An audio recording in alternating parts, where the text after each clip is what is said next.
पुण्यातील स्वारगेट 26 वर्षीय तरुणीवर बलात्कार प्रकरणातील आरोपी दत्तात्रय गाडे याला न्यायालयात हजर करून 12 मार्चपर्यंत त्याला पोलीस कोठडी सुनावण्यात आली आहे.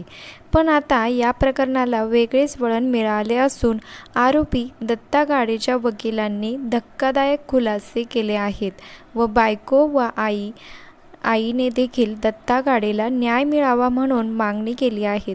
आता त्या मुलीवर आरोप देखील केले आहेत. स्वारगेट बस स्थानकात 26 वर्षाची पीडित मुलगी आणि दत्ता गाडे यांची ओळख एका महिन्यापूर्वीच झालेली होती. दत्ता गाडे याने तिच्यावर कोणतीही जबरदस्ती केलेली नसून ती पीडित मुलगी स्वतः त्याच्यासोबत त्याच्या मागे गेल्याचा दावा दत्ता गाडेच्या वकिलांनी केला आहे. वकिलांच्या म्हणण्यानुसार बसमध्ये जाण्याआधीच त्या 26 वर्षाच्या पीडित मुलीने दत्ता गाडेकडून 7,500 रुपये कॅश घेतले होते. एवढेच नव्हे तर त्या ठिकाणी एका एजंटचीही उपस्थिती असल्याची माहिती आरोपींनी वकिलांना दिली आहे. दत्ता गाडे यांच्या वकिलांचा दावा आहे की दोघांमध्ये पैशांची देवाणघेवाणवरून भांडण झालं आणि त्यानंतरच तरुणीने दत्ता गाडेवर असा आरोप लावला. दत्ता गाडेच्या वकिलांनी हा देखील दावा केला आहे की त्या तरुणीवर बलात्कार झालाच नाहीये. दोघांमध्ये जे काही झाले ते परस्पर दोघांच्या संमतीनेच घडले होते. एकमेकांच्या संमतीने घडलेल्या संबंधांना बलात्काराचे नाव देता येत नाहीत. तसेच दोघेही मागील महिन्याभरापासून एकमेकांच्या संपर्कात होते. त्यामुळे सत्य समोर येण्यासाठी त्यांचे कॉल रेकॉर्ड्स तपासले जावेत. एकमेकांसोबत ते कॉन्टॅक्टमध्ये होते का ते पाहावं अशी मागणी दत्ता गाडे यांच्या वकिलांनी केली आहे. जर दत्ता गाडे निर्दोष होता तर तो पळून का गेला, लपून का बसला असा प्रश्न पत्रकारांनी विचारल्यानंतर दत्ता गाडे हा पळून गेला नव्हता तर तो आपल्या मूळ गावी गेला होता. त्याला पळून जायचे असते तर तो गावी परत आलाच नसता. अचानकच टीव्हीवर त्याचा चेहरा व बातमी पाहून तो घाबरला. गावात इतके सारे पोलीस त्याला पकडायला आलेले पाहून तो शेतात लपून बसायचा. खुलासा वकिलांनी केला आहे. मित्रांनो, काय खरं आणि काय खोटं हे अजूनही समोर आलं नाही, पण सत्य नक्कीच समोर यायला हवं. कधीकधी एखादी व्यक्ती निर्दोष असूनही अटकली जाते, परंतु निर्दोष व्यक्तीला शिक्षा होणं हे चुकीचं असतं.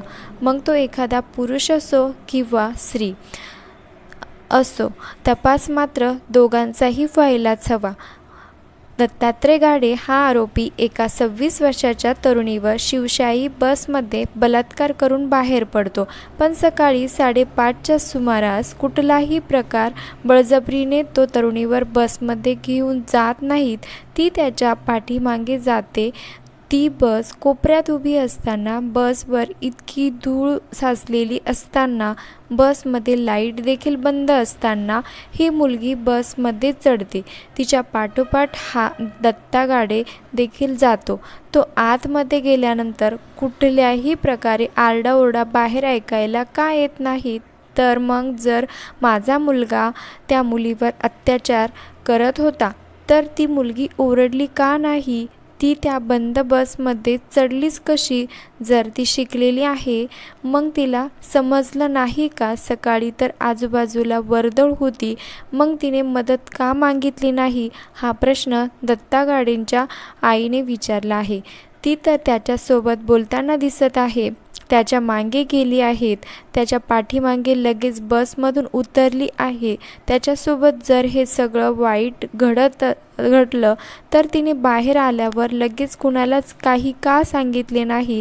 माझा मुलगा जर गुन्हेगार असेल तर त्याला शिक्षा होणे महत्त्वाचं आहे, पण जर त्याने काही केलं नसेल, दोघांच्याही संमतीने झालं असेल तर त्याला शिक्षा होणं योग्य नाही, असेही दत्ता गाडे यांच्या आईने म्हटलं आहे. त्याचबरोबर दत्ता गाडे यांच्या बायकोने ही एका मुलाखतीत म्हटलं आहे की जर माझा नवरा या मुलीवर जबरदस्ती करत होता तर तिच्या अंगावर जखमा असल्यास दिसायला हव्या होत्या. तिचे कपडे कुठे फाटलेले आहेत का हे नीट तपासायला हवं. आणि माझा नवरा बसमधून उतरल्याबरोबर ती मुलगी देखील बसच्या बाहेर लगेच पडली. 2 मिनिटात 2 वेळा अत्याचार होऊ शकतो का याचा नीट तपास करावा. मुलगी बाहेर पडल्याबरोबर बसमध्ये बसते आणि सकाळी 9 वाजता तक्रार नोंद करते, तेही तिच्या मित्राच्या सांगण्यावरून. तिने लगेचच तक्रार का नोंद केली नाहीये? तिने लगेच 100 नंबरवर फोन करून पोलिसांची मदत घ्यायला हवी होती ना. तिथे 100 मीटर अंतरावर पोलीस चौकी होती. तिथे जाऊनही तिच्यावर झालेले अत्याचाराची नोंद करायला हवी होती. हे सर्व जे खुलासे आहेत ते सध्या पोलीस स्टेशनमध्ये याची चौकशी चालू आहे आणि आता पुढे काय होणार आहे त्याकडे सर्वांचं लक्ष आहे. चॅनलवर नवीन असाल तर सबस्क्राईब